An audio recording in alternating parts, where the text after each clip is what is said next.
오늘 우리에게 주시는 하나님의 말씀은 신명기 24장 1절에서 22절 말씀입니다. 신명기 24장 1절에서 22절 말씀 제가 봉독해 드립니다. 사람이 아내를 맞이하여 데려온 후에 그에게 수치되는 일이 있음을 발견하고 그를 기뻐하지 아니하면 이혼 증서를 써서 그의 손에 주고 그를 자기 집에서 내보낼 것이요, 그 여자는 그의 집에서 나가서 다른 사람의 아내가 되려니와 그의 둘째 남편도 그를 미워하여 이혼 증서를 써서 그의 손에 주고 그를 자기 집에서 내보냈거나 또는 그를 아내로 맞이한 둘째 남편이 죽었다 하자 그 여자는 이미 몸을 더럽혔은즉 그를 내보낸 전 남편이 그를 다시 아내로 맞이하지 말지니 이 일은 여호와 앞에 가증한 것이라. 너는 내 하나님 여호와께서 내게 기업으로 주시는 땅을 범죄하게 하지 말지니라. 사람이 새로이 아내를 맞이하였으면 그를 군대로 내보내지 말 것이요, 아무 직무도 그에게 맡기지 말 것이며 그는 1년 동안 한가하게 집에 있으면서 그가 맞이한 아내를 즐겁게 할지니라. 사람이 맷돌이나 그 윗짝을 전당 잡지 말지니 이는 그 생명을 전당 잡음이니라. 사람이 자기 형제 곧 이스라엘 자손 중 한 사람을 유인하여 종으로 삼거나 판 것이 발견되면 그 유인한 자를 죽일지니 이같이 하여 너희 중에서 악을 제할지니라. 너는 나병에 대하여 삼가서 레위 사람 제사장들이 너희에게 가르치는 대로 내가 힘써 다 지켜 행하되 너희는 내가 그들에게 명령한 대로 지켜 행하라. 너희는 애굽에서 나오던 길에서 내 하나님 여호와께서 미리암에게 행하신 일을 기억할지니라. 내 이웃에게 무엇을 구워줄 때 너는 그의 집에 들어가서 전당물을 취하지 말고 너는 밖에 서 있고 내게 꾸는 자가 전당물을 밖으로 가지고 나와서 내게 줄 것이며 그가 가난한 자이면 너는 그의 전당물을 가지고 자지 말고 해 질 때에 그 전당물을 반드시 그에게 돌려줄 것이라. 그리하면 그가 그 옷을 입고 자며 너를 위하여 축복하리니 그 일이 내 하나님 여호와 앞에서 내 공의로움이 되리라. 곤궁하고 비난한 품꾼은 너희 형제든지 내 땅 성문 안에 우거하는 객이든지 그를 학대하지 말며 그 품삯을 당일에 주고 해진 후까지 미루지 말라. 이는 그가 가난함으로 그 품삯을 간절히 바람이라. 그가 너를 여호와께 호소하지 않게 하라. 그렇지 않으면 그것이 내게 죄가 될 것임이라. 아버지는 그 자식들로 말미암아 죽임을 당하지 않을 것이요, 자식들은 그 아버지로 말미암아 죽임을 당하지 않을 것이니 각 사람은 자기 죄로 말미암아 죽임을 당할 것이니라. 너는 객이나 고아의 송사를 억울하게 하지 말며 과부의 옷을 전당닫지 말라. 너는 애굽에서 종되었던 일과 내 하나님 여호와께서 너를 거기서 속량하신 것을 기억하라. 이러므로 내가 내게 이 일을 행하라 명령하노라. 내가 밭에서 곡식을 벨 때에 그 한 뭇을 밭에 잊어버렸거든 다시 가서 가져오지 말고 나그네와 고아와 과부를 위하여 남겨두라. 그리하면 내 하나님 여호와께서 내 손으로 하는 모든 일에 복을 내리시리라. 내가 내 감람나무를 떤 후에 그 가지를 다시 살피지 말고 그 남은 것은 객과 고아와 과부를 위하여 남겨두며 내가 내 포도원에 포도를 딴 후에 그 남은 것을 다시 따지 말고 객과 고아와 과부를 위하여 남겨두라. 너는 애굽 땅에서 종되었던 것을 기억하라. 이러므로 내가 내게 이 일을 행하라 명령하노라. 아멘. 오늘도 하나님의 크신 은혜와 평강이 함께 하시기를 간절히 원합니다. 버스와 지하철과 같은 대중교통을 타게 되면 교통약자 배려석이라는 것이 있습니다. 말 그대로 이 교통시설을 이용함에 있어서 연약한 사람들, 도움이 필요한 사람들을 위해서 양보해 줄 수 있는, 양보해 달라고 하는 그런 자리입니다. 교통약자 배려석에 앉도록 허용된 이 약자는 몸이 쇠약한 노약자든지 아니면 몸에 장애가 있어서 거동이 불편한 자이든지 아니면 임산부가 앉을 수 있도록 자리를 마련해 두었습니다.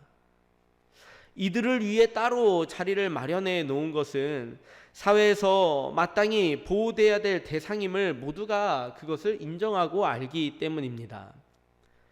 이스라엘 사회에서도 마땅히 보호받고 도움을 받아야 하는 약자가 있었는데 대표적인 것이 바로 과부와 객과 고아 이들을 돕도록 하였습니다. 그런데 사실 이들뿐만 아니라 여러 가지 모양으로 연약함이 있거나 연약한 그 부족함이 있어서 도움을 받아야 되는 연약한 사람들이 참 많이 있습니다. 오늘 함께 읽은 말씀을 보면 그러한 연약한 자들을 돌보시는 하나님의 그 긍휼의 마음이 분명하게 나타나 있습니다. 신명기 24장 1절 말씀입니다. 사람이 아내를 맞이하여 데려온 후에 그에게 수치되는 일이 있음을 발견하고 그를 기뻐하지 아니하면 이혼 증서를 써서 그의 손에 주고 그를 자기 집에서 내보낼 것이요. 결혼을 하였는데 이혼을 하게 될 그런 경우가 있다면 이혼 증서를 써주라고 이야기를 합니다. 당시 고대 사회에서 여성의 사회적 지위는 오늘날과는 전혀 달랐습니다. 결혼 전에는 아버지에게, 결혼 후에는 남편에게 소유된 그런 존재였습니다.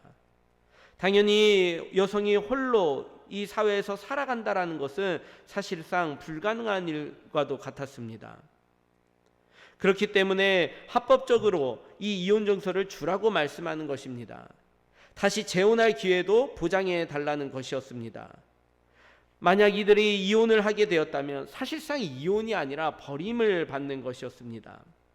그 버림받은 여인은 다른 곳에서 역시 재혼을 할 수도 없었고, 다시 말하면은 이 사회 안에서 살아갈 그 힘을, 능력을 잃어버린 거나 마찬가지이기 때문입니다. 그러므로 이혼 증서를 써줌으로 그 여인이 다시 재혼하여서 다시 살아갈 수 있는 기회를 허락해 주는 보호장치였습니다. 24장 5절 말씀입니다. 사람이 새로이 아내를 맞이하였으면 그를 군대로 내보내지 말 것이요 아무 직무도 그에게 맡기지 말 것이며 그는 1년 동안 한가하게 집에 있으면서 그가 맞이한 아내를 즐겁게 할지니라. 어떠한 남자가 새로 아내를 맞이하면 그를 군대로 내보내지 말라고 합니다. 아무런 직무도 맡기지 말고 그냥 집에 있게 하였습니다. 1년 동안 집에 있게 하였습니다. 여러분, 이것이 얼마나 정말로 하나님의 복된 은혜이고 선물입니까? 아무리 나라에 전쟁이 일어났다 할지라도 그 가정을 이룬 남자가 1년 동안 아내와 함께 지내는 합법적인 이 장치를 마련해 허락해 주셨습니다.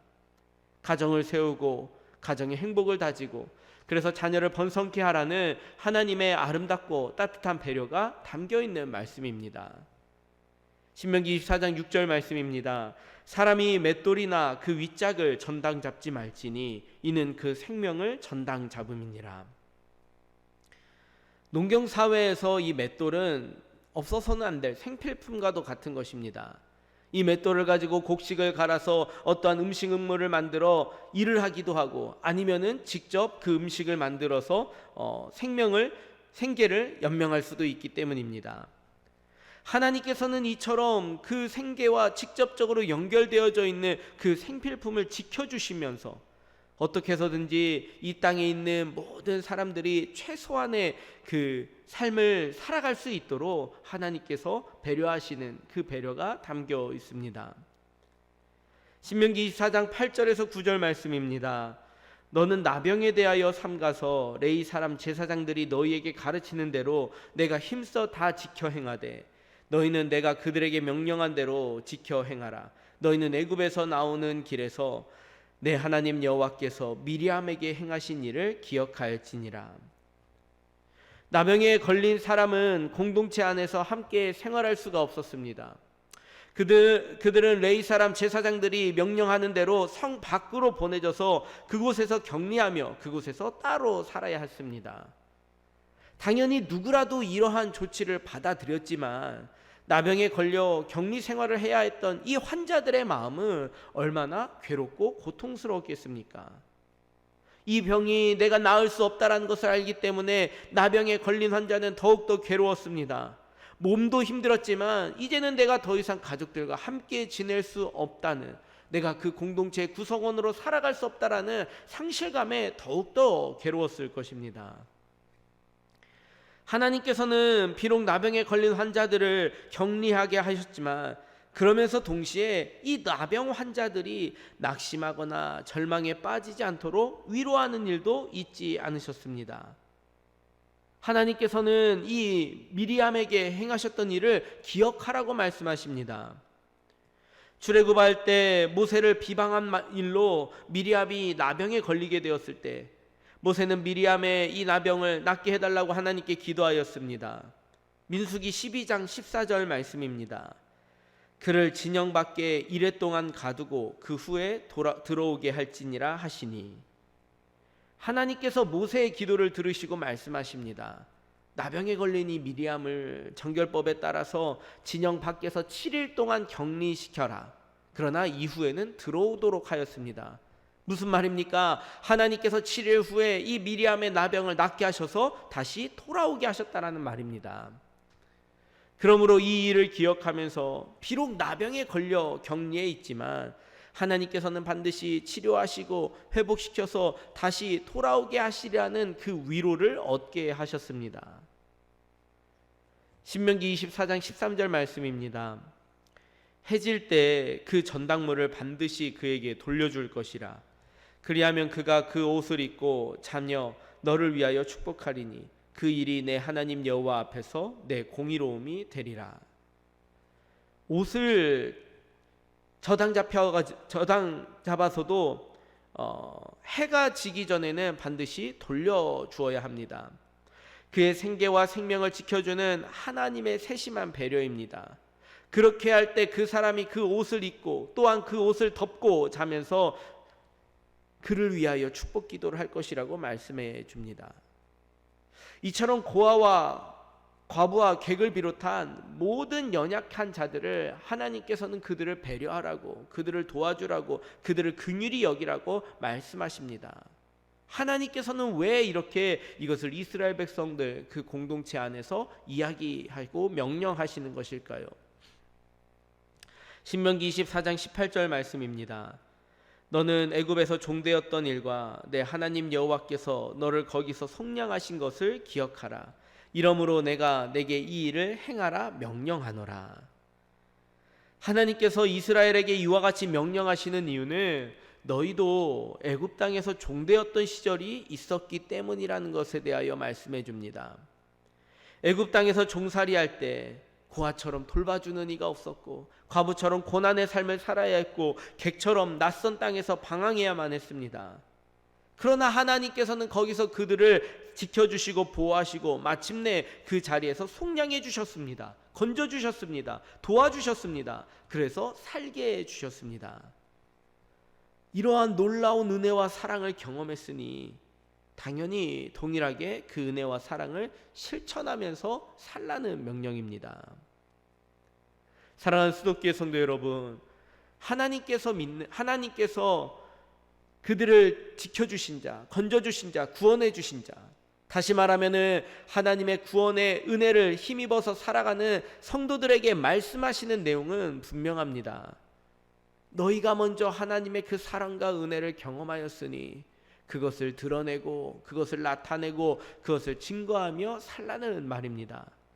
하나님의 사랑을 혼자만 누리는 것이 아니라 이웃에게도 보여주면서 살라는 말입니다.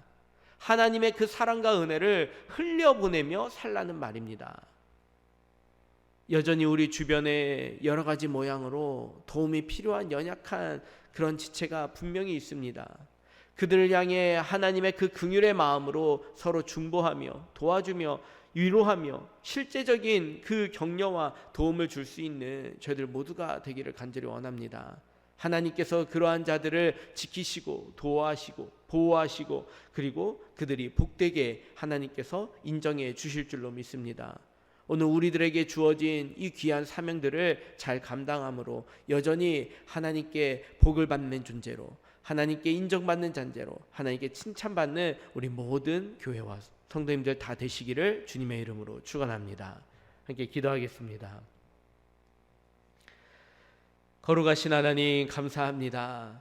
하나님께서 이스라엘 공동체에게 명하신 그 명령의 내용이 오늘 우리에게도 동일하게 허락되어진 것인 줄로 믿습니다. 하나님께서 연약한 자를 돌보시는 그 하나님의 긍휼의 마음을 우리들에게도 전해주시며 너희도 이와 같이 살라고 말씀하셨으니 우리도 하나님의 말씀을 따라 그 명령을 따라 연약한 자들을, 도움이 필요한 자들을 외면하지 아니하고 저들을 위하여 저희들이 함께 도움을 주며 살아갈 수 있는 그런 아름답고 복된 우리 수도교회가 될 수 있도록 인도하여 주시옵소서. 내가 많은 것을 가졌기 때문에 나누는 것이 아니라, 내가 여유가 있고 넉넉하기 때문에 그 긍휼을 베푸는 것이 아니라, 내가 죄인 되었을 때 하나님께서 우리에게 허락해 주신 그 사랑을 힘입었으니 우리도 그와 같이 그 사랑을 실천하고 나누어 주는 삶을 살아가는 고백으로 오늘도 복된 하루를 보내게 하여 주시옵소서. 특별히 간구합니다. 환절기에 감기로 인하여 또한 연약함으로 인하여 하나님 앞에 간절히 기도하는 우리 사랑하는 성도들, 하나님께서 찾아가셔서 치료하시고 저들의 마음과 저들의 육체를 회복시키시며 위로하여 주시옵소서. 모든 말씀 예수님의 이름으로 기도드립니다. 아멘.